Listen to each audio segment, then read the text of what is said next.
like no space vehicle I've ever seen on Earth. Robinson Crusoe on Mars didn't play it safe. It took a 250-year-old story about a shipwrecked sailor and launched it into space with real NASA footage, actual Death Valley heat, and a monkey in a spacesuit.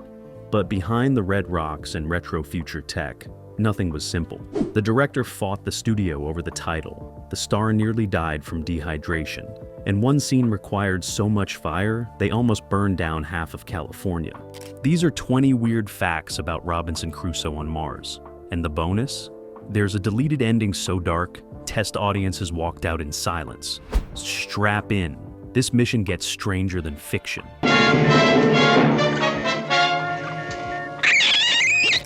Number 1.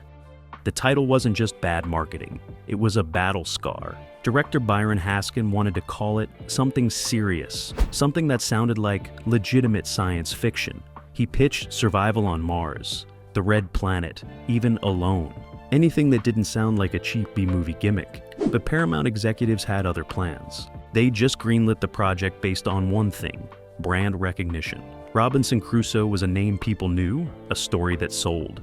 So they insisted on slapping it right in the title, no matter how ridiculous it sounded next to On Mars. Haskin was furious. He argued that serious sci-fi fans would dismiss it immediately, that critics would laugh before seeing a single frame, that the title made a thoughtful, technically ambitious film sound like a joke. The studio didn't budge. They told him, "You can make your art film, but we're selling tickets." And they were right. The title was clunky, absurd, and somehow unforgettable. It grabbed attention in ways a dignified title never would have. Audiences walked in expecting camp and found something far more sincere. The name became infamous, mocked and beloved in equal measure.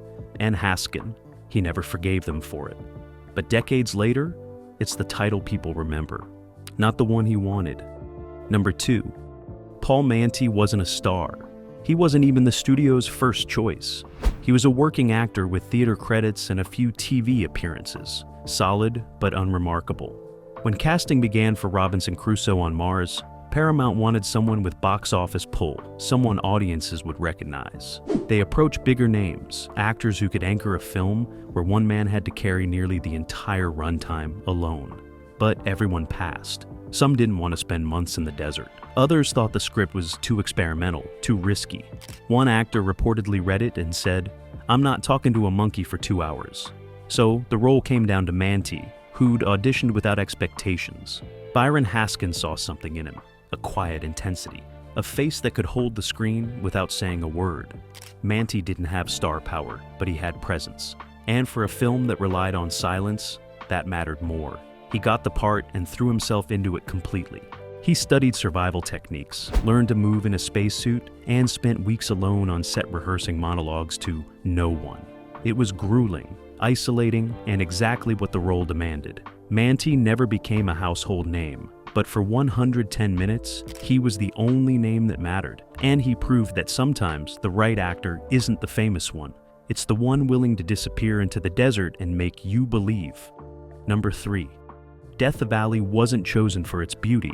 It was chosen because it looked like Mars. In the early 1960s, NASA's images of the Martian surface were still grainy and speculative. But scientists agreed on one thing.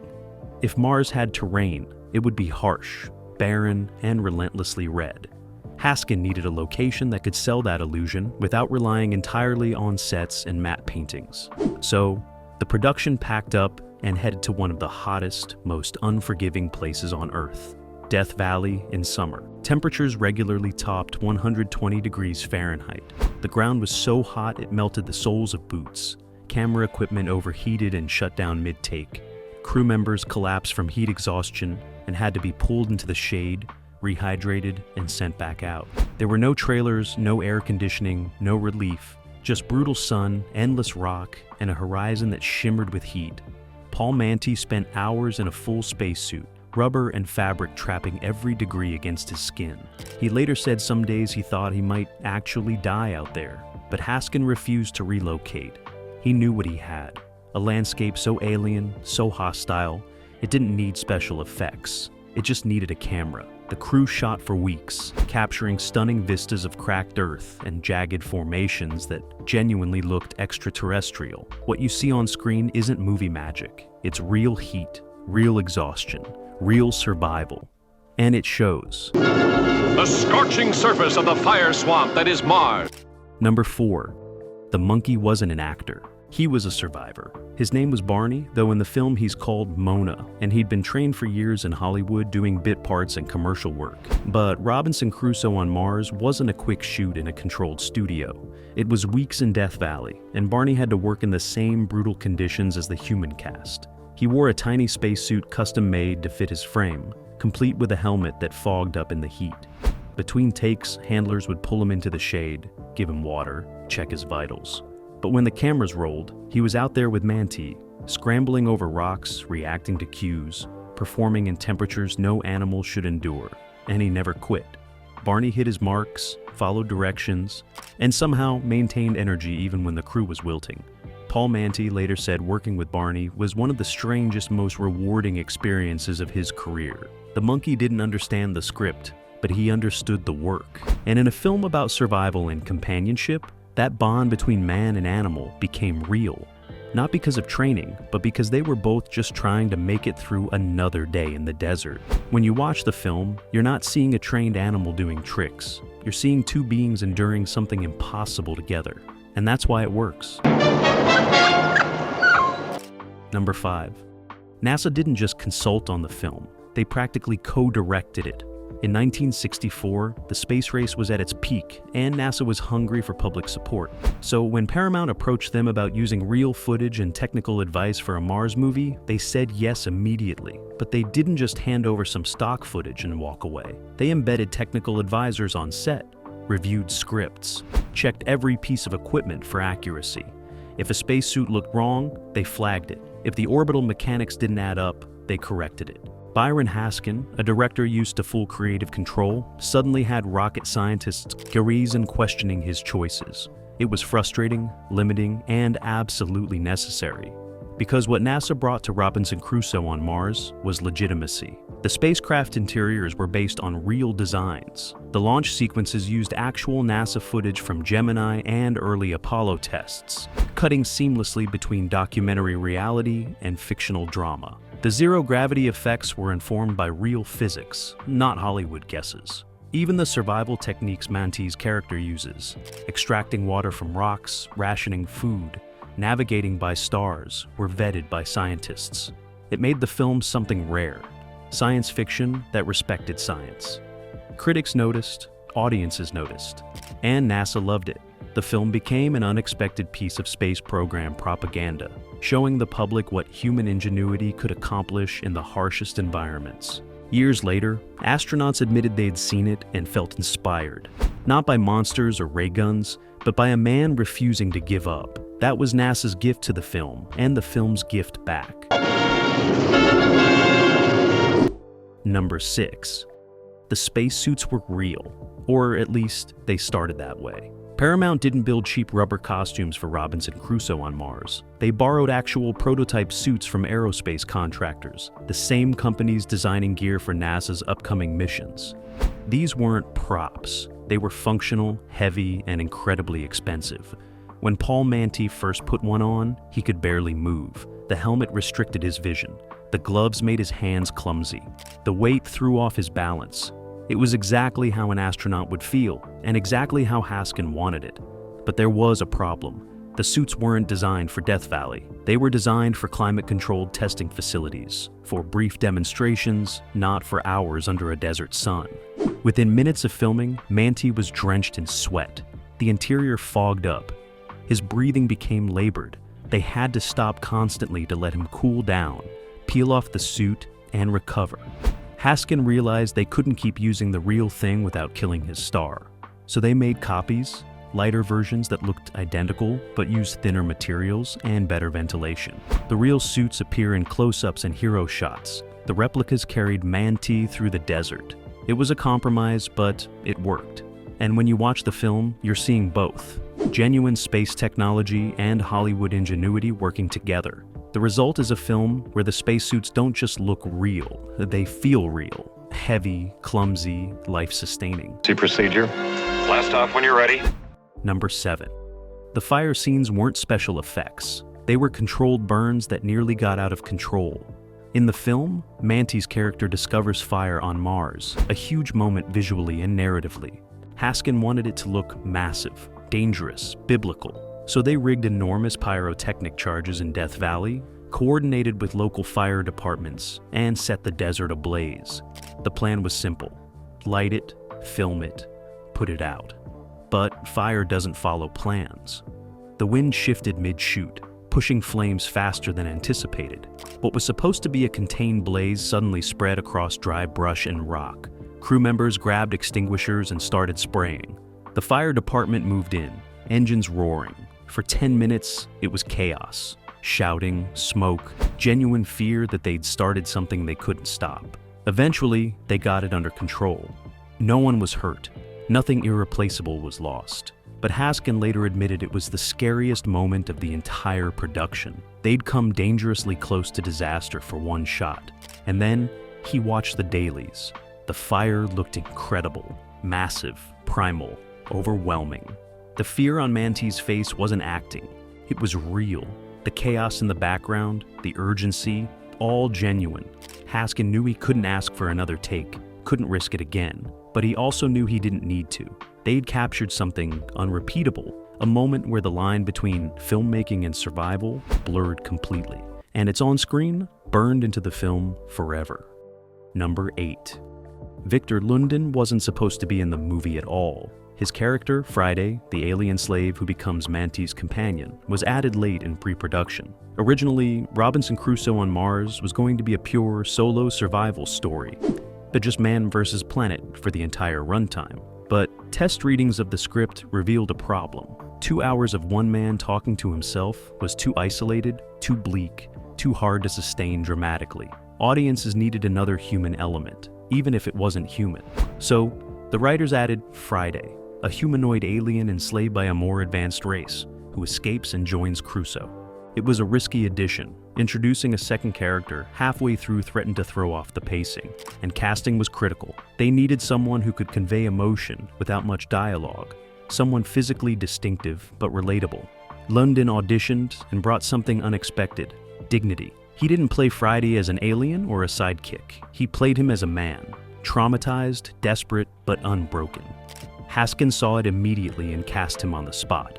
Lundin spent weeks in heavy makeup and wardrobe, learning to move differently, speak sparingly, communicate through gesture and expression. His chemistry with Manty was instant. On screen, their friendship feels earned, built through shared hardship rather than script convenience. What could have been a gimmick became the emotional core of the film. And Lundin, who walked onto a project that didn't originally have a role for him, ended up delivering one of its most memorable performances. Number 9. The slave ships weren't models. They were full-scale mock-ups that barely functioned. When the script called for massive alien vessels to patrol the Martian skies, Haskin refused to rely entirely on miniatures and matte paintings. He wanted something real, something actors could react to, something cameras could capture in frame. So the production built enormous skeletal structures, geometric nightmares of metal and canvas, and hauled them into Death Valley. They didn't fly, obviously, but they didn't need to. Shot from the right angles, with the right lighting and movement, they looked massive, otherworldly, and genuinely threatening. The problem was logistics. These weren't lightweight props. They were industrial-scale constructions that required cranes to position, crews to stabilize, and careful timing to shoot. Wind was the enemy. One gust could topple the whole thing. Dust storms, forced delays, heat-warped materials. What should have taken days took weeks. And every delay cost money the production didn't have. Haskin pushed forward anyway. He knew practical effects created a physical reality that miniatures couldn't match. When Manty looks up at those ships, his fear is real, because there's actually something massive looming over him. When the camera captures their shadows moving across the desert, it's not an optical trick. It's a real shadow from a real object. That tangibility gives the film weight. It grounds the science fiction in something you can almost touch. Years later, filmmakers would abandon practical effects for digital convenience. But Haskins' insistence on building real things, no matter the cost, gave Robinson Crusoe on Mars a texture that still holds up 60 years later. Number 10. The studio nearly killed the film before anyone saw it. After months of brutal shooting, countless delays, and budget overruns, Robinson Crusoe on Mars finally wrapped. Byron Haskin delivered his cut, exhausted but proud. He'd made something unique, a thinking person's science fiction film that respected its audience. And then Paramount executives watched it. They hated it. Too slow, they said. Too quiet. Not enough action. Where were the ray guns, the monsters, the explosions? They wanted a BEC movie thrill ride, and Haskin had given them a meditation on survival and loneliness. So they demanded changes. Cut the character moments, speed up the pacing, add narration to explain everything. Haskin refused. He told them the film worked precisely because it trusted the audience, because it breathed, because it let silence do the work. The studio threatened to shelve it entirely, to dump it quietly and move on. For weeks, it sat in limbo, completed but unreleased. Then something unexpected happened. A programmer at a film festival saw an early screening and loved it. Word spread through the sci-fi community. Critics who'd seen test screenings started asking when it would get a proper release. Paramount realized they might actually have something. Not a blockbuster, but a prestige piece. Something that could play at festivals and art houses. They released it cautiously. Limited run, minimal marketing. And slowly, it found its audience. Not the popcorn crowd, but the people who wanted science fiction that made them think. The film survived, but barely. One executive decision away from being locked in a vault forever. Number 11. The breathing sounds weren't added in post-production. They were real. Every gasp, every labored inhale you hear when Manti is in the spacesuit came directly from the actor struggling inside that helmet. The sound department didn't need to enhance it or layer effects. They just placed microphones inside the suit and let the conditions do the work. In Death Valley's heat, with limited ventilation and physical exertion, Manti's breathing became increasingly desperate. Some takes had to be stopped because he was genuinely hyperventilating. The sound editor later said he'd never recorded anything so visceral, so uncomfortably real. You can hear exhaustion, fear, the edge of panic. It wasn't performance, it was physiology. And Haskin loved it because it made every scene feel like actual survival. When Manti climbs a rock formation, you hear his lungs working overtime. When he runs from danger, the breathing accelerates into something almost frightening. Modern audiences sometimes think it's overdone, too loud in the mix.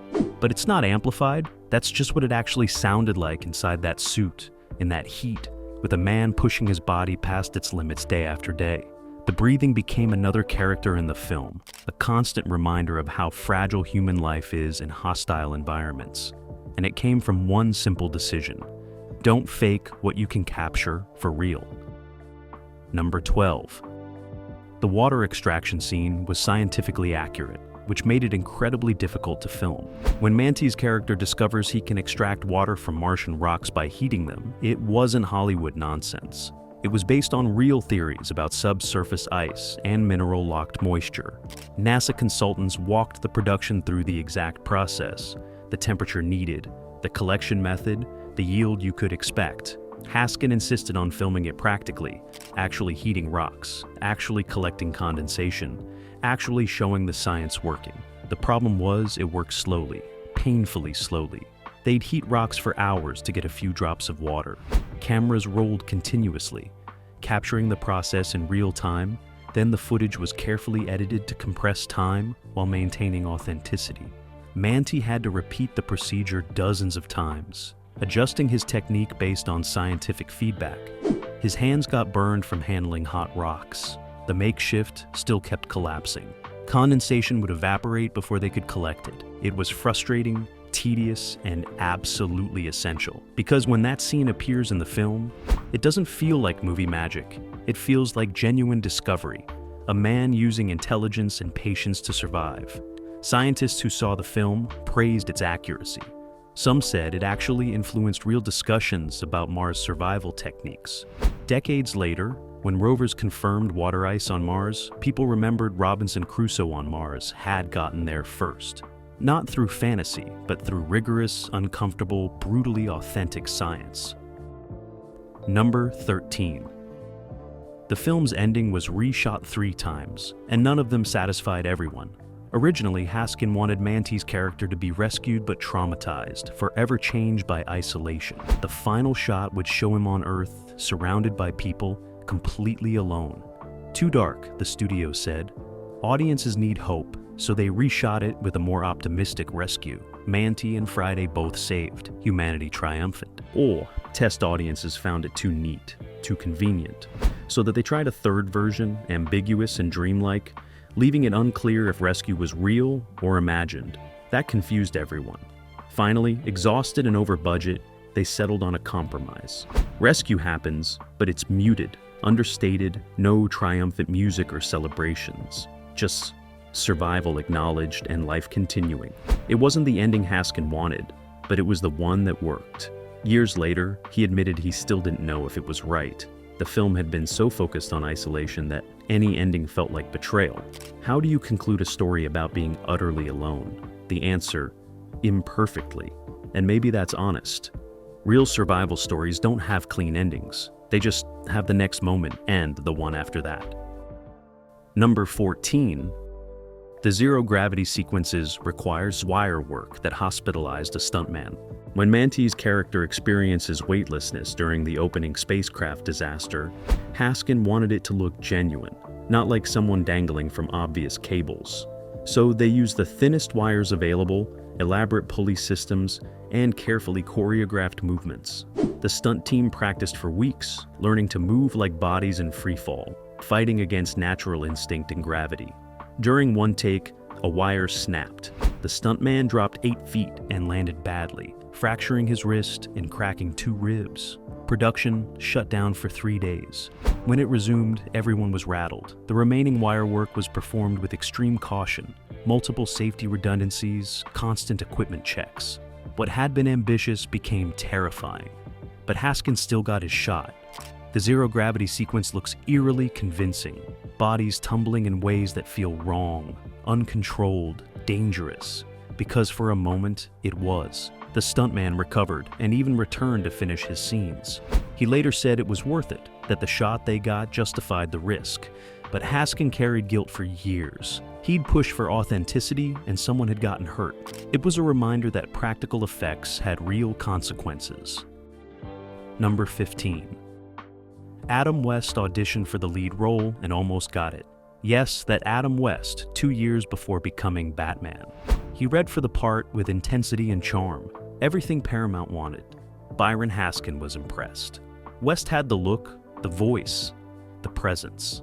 But there was something that didn't quite fit.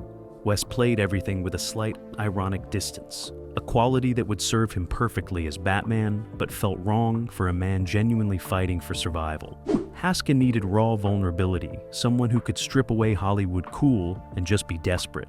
West couldn't quite access that, or didn't want to. His performance, even in auditions, felt like performance. Polished, controlled, aware of the camera. Paul Manty, by contrast, disappeared into the character. He wasn't acting survival, he was surviving the act of acting. Haskin chose authenticity over star quality, and West moved on to other projects. No hard feelings, just different paths. But imagine the alternate timeline where Batman was also Robinson Crusoe on Mars. It almost happened, one audition away from a completely different film, a completely different career trajectory. Sometimes the role that gets away is the one that sets you free. Number 16. The Martian landscape colors were wrong, and Haskin knew it. Death Valley is brown and tan and beige, beautiful but earth-toned. Mars needed to be red, rusty, oxidized, alien. So, the production tried everything. They experimented with colored filters on cameras, making everything look vaguely pink but also fake. They tested colored gels over lights, creating bizarre, unusable footage. They even considered painting rocks until someone calculated the costs and logistics of painting square miles of Death Valley. Finally, they landed on a solution. Strategic set dressing combined with careful color grading in post-production. Certain rock formations were enhanced with red-tinted materials. Foreground elements were treated to increase red saturation. The sky was optically printed with deeper hues. It wasn't perfect. Some shots still looked too brown, but combined with the barren, hostile landscape, it created the impression of Mars. Audiences accepted it, critics accepted it, but Haskin always saw the compromise. He knew they'd faked the most fundamental thing about Mars, its color, and it bothered him. Not because the film suffered, but because he'd set an impossible standard for himself. Total authenticity. The Martian red was the one thing they couldn't achieve practically. Everything else, the heat, the isolation, the survival, that was real. But the color? Hollywood magic. And sometimes, magic has to be enough. Number 17. The film predicted actual Mars discoveries with eerie accuracy. When Robinson Crusoe on Mars showed polar ice caps, subsurface water, and seasonal atmospheric changes, most of it was educated speculation based on 1960s telescopic observations. But years later, as Mars probes sent back data, scientists were stunned. The film had gotten remarkable things right. The polar caps did contain water ice. There was evidence of subsurface moisture. The thin atmosphere did create dramatic temperature swings. Even small details, like the reddish sky color and dust storm patterns, aligned with later observations. NASA scientists joked that Haskin must have had a time machine. The truth was simpler. They'd actually listened to scientists. Not Hollywood sci-fi writers, but real planetary geologists and astronomers who consulted on the film. Those experts made educated projections based on available data, and Haskin trusted them completely. He didn't embellish for drama or contradict science for spectacle. He just filmed what they told him Mars probably looked like. And when Mariner and Viking missions confirmed those projections, Robinson Crusoe on Mars retroactively became one of the most scientifically accurate space films ever made. Not through luck, but through respect for expertise. It set a standard that most modern sci-fi still struggles to meet. Number 18. The monkey almost quit. Halfway through production, Barney's behavior changed.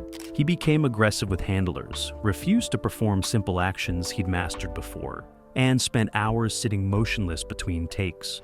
Animal trainers recognized the signs: heat exhaustion and psychological stress. Barney was breaking down. They recommended removing him from the production entirely, finding a replacement, or cutting the character. But Paul Manti intervened. He'd bonded with Barney during filming, sharing water, resting in shade together, developing genuine companionship. Manti requested permission to work with Barney personally. No cameras, no pressure, just rebuilding trust. For 3 days, they didn't film a single frame. Manti and Barney just existed together in the desert, the actor learning to read the monkey's moods, the monkey learning to trust again. When they returned to filming, something had shifted. Barney's performance became more natural, less stressed. The scenes they shot afterward have a different quality, a real connection between man and animal that hadn't existed before. Trainers later said Manti probably saved Barney's life by recognizing he needed rest and relationship, not discipline. And in saving the monkey, he saved the film's emotional core. Number 19. The budget ran out with 2 weeks of filming remaining. Paramount pulled funding, declared the production complete, and told Haskin to work with what he had. But critical scenes were still unshot, story gaps unfilled. Haskin made a desperate decision. He'd finish the film with his own money. He mortgaged his house, borrowed from friends, and funded the final weeks personally. The crew, learning what he'd done, volunteered to work reduced rates. Some worked for free. Equipment rentals were negotiated down. Death Valley permits were extended through favors and desperation. They finished the film on fumes and goodwill, everyone knowing this might never pay off, that Haskin might lose everything. When Robinson Crusoe on Mars was finally released and became profitable, Haskin recouped his investment. Barely. The risk paid off financially, but the emotional cost lingered. He'd gambled his family's security on a film the studio had abandoned, and he'd won, but just barely. That desperation, that all-in commitment, it shows in the final product. You can feel how much this film mattered to the people making it, because for some of them, it literally cost everything. Number 20. The film's greatest achievement was also its commercial curse. Robinson Crusoe on Mars was too smart for its own good. It trusted audiences to sit with silence, to understand science, to appreciate character over spectacle. In 1964, that made it a hard sell. Drive-in crowds wanted monsters and explosions. They got philosophy and survival science. Some theaters pulled it after 1 week. Others buried it as a second feature. The film that NASA praised, that scientists celebrated, that critics called groundbreaking, barely made its money back. Paramount considered it a disappointment and moved on. Byron Haskin never directed another major studio film. But then, something strange happened. Television broadcasts found it, late-night movie slots, college film programs, science classrooms. A cult audience discovered what theaters had missed. A thoughtful, beautiful, surprisingly moving meditation on isolation and human resilience. Every generation since has rediscovered it. Astronauts cite it as inspiration. Filmmakers study its practical effects. It aged from commercial failure into classic, not despite its intelligence, but because of it. The very things that killed it in 1964 made it immortal. Bonus fact: the deleted ending was recovered 40 years later in a Paramount vault. In this version, Mante's character is rescued, but Friday dies during the escape attempt. The final shot showed Monty alone on the rescue ship, holding Friday's alien artifacts, weeping silently. No dialogue, no music, just grief. Test audiences in 1964 walked out devastated.